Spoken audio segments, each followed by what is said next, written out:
In this video, I am going to show you how to change your Binance password. Firstly, open your web browser and go to the Binance website. Click the login button and enter your login credentials, email and password, and then click login again to access your account. Once logged in, locate and click the account icon, usually found in the top right corner of the screen. From the drop-down menu, select Security.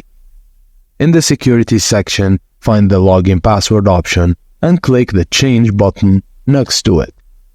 You'll be prompted to enter your current password. Type it in the designated field and enter your new password in the provided field, and then you'll need to type it again to confirm it.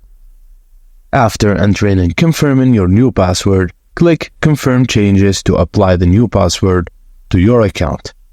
Your Binance password has been successfully changed.